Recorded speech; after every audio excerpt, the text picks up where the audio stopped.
Hey, this is BA, and we're doing Gann's hack. You're probably scratching your head on this one going, what the heck is this guy going to talk about? The actual question is, why squares? Why squares? I mean, why did Gann use all these various squares all over the place and spend so much time in his writings telling us how to divide the squares? It's simple. Markets are fractals, where the base element is in fact a square. The market grows in squares. Price and time simply move around to square out past points. That's all that's occurring. That's, in essence, that's the hack. Finding that. It's like, this is, okay, this is really what's going on. So let's go behind the scenes and take a look at the mechanisms that's behind all this. That was the hack. That was a completely unique concept.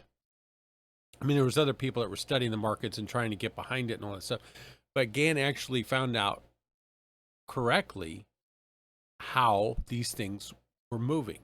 They were growing through something called a fractal.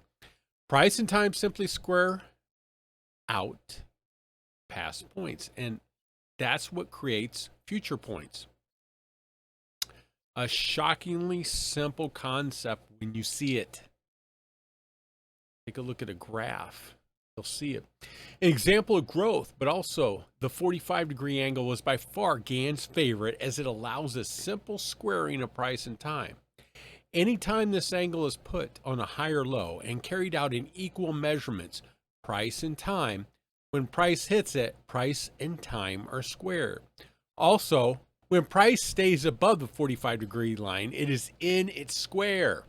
When it falls below it, it is out of its square. Gann also talked about being in strong position or weak position. If price remains above the 45-degree angle, price is in strong position. If it goes below it, it is in weak position. Then there's the whole squaring of the range, which is important, but we're not going to get into that here. That's usually where the knowledge stops. That's where it ends. But there's other methods of squaring that you're unaware of. Having been in the Gann for a quarter century, I can tell you with great certainty, these other methods are not public. Gann did not directly write about them. The concept, the base concept's there, but the methodology remains private.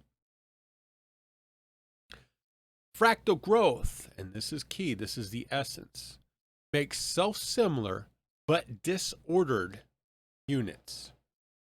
That's markets. I'm sure you've heard of the saying random markets. Markets are random, all that. But yeah, they are, because there's disordered units. There's disordered fractals. There's disordered squares. There's disordered squares. There's the hack. There's disordered squares. There is a very simple method given in both Gann and Jensen's writings, easy to understand and apply, which shows the difference in growth between two similar units in a controlled, disorderly market. Controlled, disorderly, meaning that it operates by laws, but when viewed, it appears to be disorderly to the naked eye. Like when you look at a chart, man, you know, it's all over the place. Like, this is disorderly. No, it appears that way to the naked eye, but it's not disorderly. It's operating off the same laws that control this universe. The stock is Tesla. The time frame is weekly. This also works on daily, monthly, whatever. We're just using the weekly here to show this.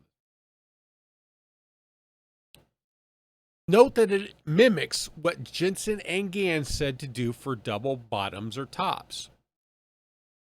Now, also, equal angles can be applied coming down from the top of the pattern chart, but I didn't show that here. Just I left it out for simplicity. So there's different things that you could do But this is just one small example just to show a point and to keep these, we'll call them other layers out of it. You can see where the X crosses there. You can see the line coming down, and that halts the sideways move, even though the next 3 days are questionable. That move's actually halted at the arrow, and it goes up.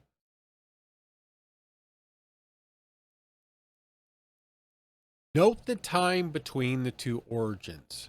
Count the bars. This shows that seemingly disordered markets are fractal and self-similar within the square structure. This is the why on why Gann was using squares, because it is how markets operate.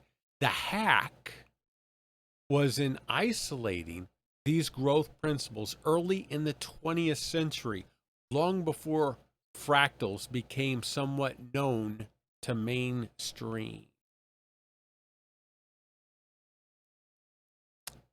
That's pretty intense stuff.